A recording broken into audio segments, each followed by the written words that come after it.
Bismillahirrahmanirrahim. Assalamualaikum warahmatullahi wabarakatuh. Bismillahirrahmanirrahim. Alhamdulillahirabbil alamin wa bihi nasta'in ala umuri dunya waddin. Wassalatu wassalamu ala sayyidil anbiya'i wal mursalin sayyidina wa habibina Rasulillah Muhammad ibn Abdullah wa ala alihi wa sahbihi ajma'in. Allahumma 'allimna ma yanfa'una wanfa'na bima 'allamtana warzuqna ilman wa 'amalan wa ikhlasan taqarribuna ilaika amin amin ya rabbal alamin. Rabbi shrah li sadri wa yassir li amri wahlul 'uqdatam min lisani yafqahu qawli. Allahumma arzuqna fahman nabiyyin wa hafdzal mursalin wa ilhamal malaikatil muqarrabin birahmatika ya arhamar rahimin. Amma ba'd. Amma ba'd.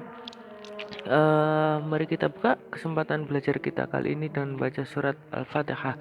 Ala kulli niyatin shalihah wa ila hadratil habibil mustafa sayyidina maulana Muhammadin wa alihi wasallam. Al-Fatihah. Khuz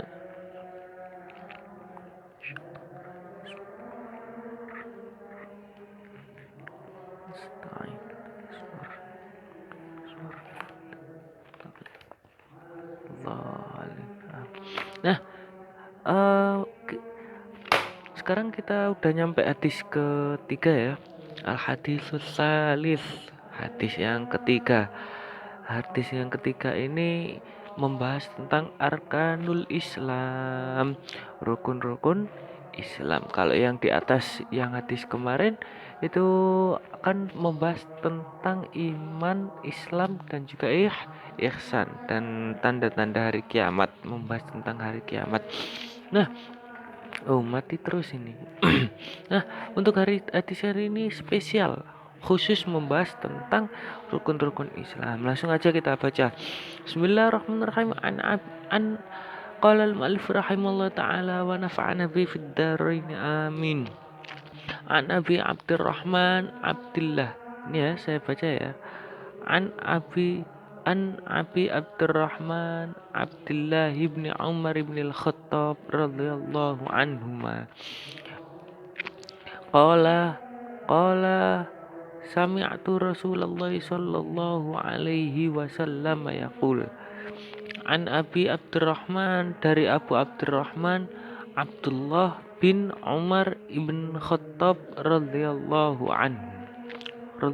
anhuma.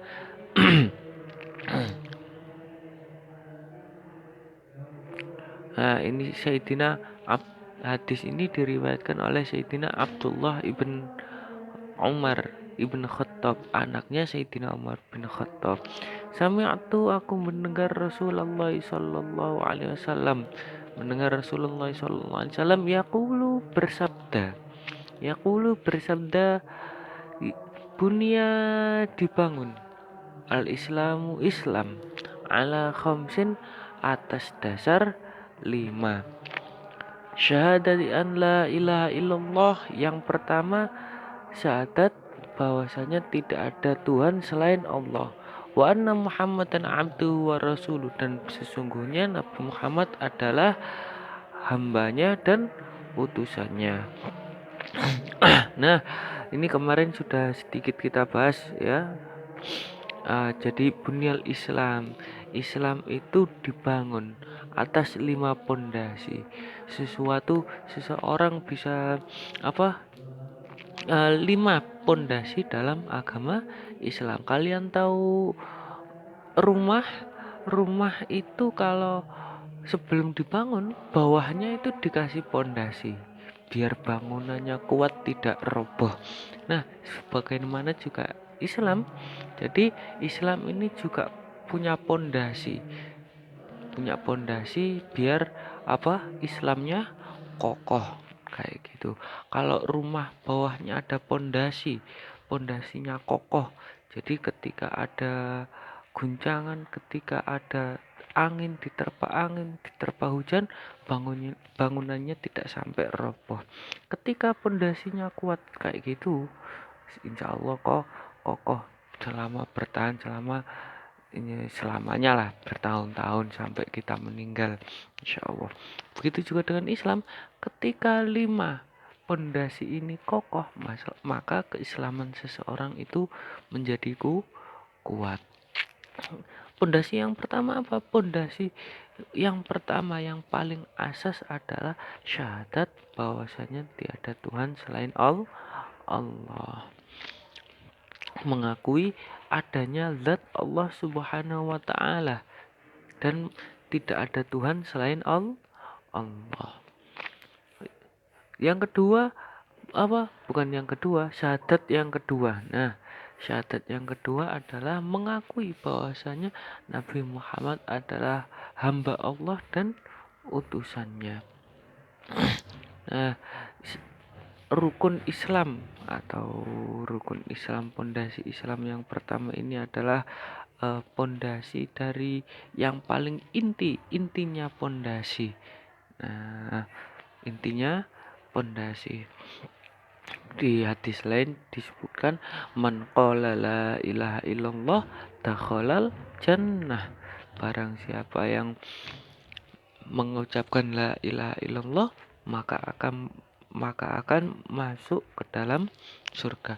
Jadi intinya kita hidup nanti intinya satu hal yang menjadi inti nanti ketika kita di akhirat nanti selamat bisa masuk surga adalah bersyahadat la ilaha illallah wa anna muhammadar rasulullah. Nah, kita lanjut bacanya. Wa iqamis sholati dan mendirikan sholat. Nah, saya terangkan dulu. Wa iqamis sholat, mendirikan sholat ini yang dimaksud bukan hanya melakukan sholat ya. Bukan hanya melakukan sholat, tapi mendirikan sholat. Apa maksudnya mendirikan sholat? Mendirikan sholat adalah menjaga sholatnya. Dijaga terus, dilaksanakan terus. Nah, terus yang dimaksud dengan mendirikan sholat adalah menunaikan sholat pada waktunya sesuai dengan waktunya. Waktunya sholat zuhur dari jam 12 umpamanya sampai jam 3. Nah, yang dinamakan dengan mendirikan sholat itu melaksanakan sholat tidak sampai keluar waktunya. Kalau enggak sholat zuhur bukan jangan jam 11, sholat zuhur jangan jam 4, tapi antara jam 12 sampai jam 3. Ini yang dinamakan dengan mendirikan sholat. Sholat asar dari jam 3 sampai jam 6 umpamanya dilaksanakan di waktu tersebut, tidak dilaksanakan di luar jam tersebut. Ini yang makna yang kedua. Makna yang ketiga mendirikan sholat adalah melakukan sholat yang dilaksanakan syarat rukunnya terpenuhi. Syarat rukunnya terpenuhi. Jadi tidak ada syarat dan rukun yang tidak dilaksanakan. Nanti kalian akan belajar di pelajaran fikih apa itu syaratnya sholat, apa itu rukun-rukunnya sholat dan lain sebagainya. Itu yang dinamakan dengan mendirikan sholat. Terus apa namanya yang berapa? Terus ada lagi ya tambahan sedikit. Nah, terus yang dinamakan dengan mendirikan sholat yang keempat, ini makna mendirikan sholat yang keempat adalah menjaga adab dan kesunahan ketika melaksanakan sholat. Nah, ketika sholat itu ada adab-adabnya, dalam sholat itu ada sunnah-sunnahnya, termasuk bagian dari mendirikan sholat adalah melaksanakan adab dan menunaikan sunnah-sunnahnya. Nah, gitu ya. Terus buahnya dari mendirikan sholat itu apa? Nah, orang kalau menjaga sholatnya benar-benar dijaga, orang yang benar-benar menjaga sholatnya, yang sholatnya benar-benar dilakukan dengan serius, dengan khusyuk dan lain sebagainya, maka yang didapatkan adalah apa? Dia dapat menjaga diri dari perkara yang fahsya wal munkar. Dalam ayat Al-Quran, inna sholata tanha anil fahsya wal munkar. Sholat itu bisa menjauhkan, bisa menghalangi seseorang untuk melakukan perbuatan yang keji dan mungkar. Nah, itu ya untuk yang sholat. Wa ita zakah, dan menunaikan zakat. Menunaikan zakat ini termasuk ibadah sosial. Ibadah sosial dengan zakat, akhirnya keseimbangan sosial bisa terjalan. Akhirnya nggak ada ketimpangan. Oh, yang kaya membantu yang miskin. Yang miskin meskipun kurang-kurang nggak sampai mencuri atau berbuat jahat kepada yang kaya. Akhirnya jadi seimbang. Terus juga membantu kebutuhan orang-orang fakir miskin. Terus yang ketiga, ini bisa terjalin hubungan yang antara orang kaya dan orang miskin, terjalin hubungan yang baik antara orang kaya dan orang miskin. Wahajjul baiti, dan berhaji. Wahajjul baiti, dan berhaji di Baitullah. Nah, dan berhaji di Baitullah. Semoga nanti kita bisa berangkat haji sama-sama bareng-bareng, atau semuanya kita dipanggil, amin. Wasaumi Ramadan, dan puasa bulan Ramadan. Nah, umat Islam mulai diwajibkan untuk melaksanakan puasa Ramadan ini pada tahun kedua.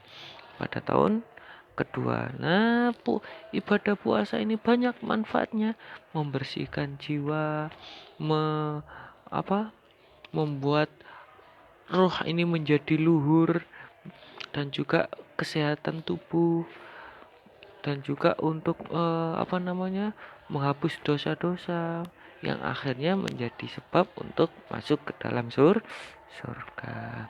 Paham ya? Paham insyaallah. Nah, akhrajahul Bukhari, ditakhrij oleh Imam Bukhari, wa Muslim, dan Imam Muslim. Nah, sekian, gak lama-lama untuk materi kita kali ini. Sekian dari saya. Wassalamualaikum warahmatullahi wabarakatuh.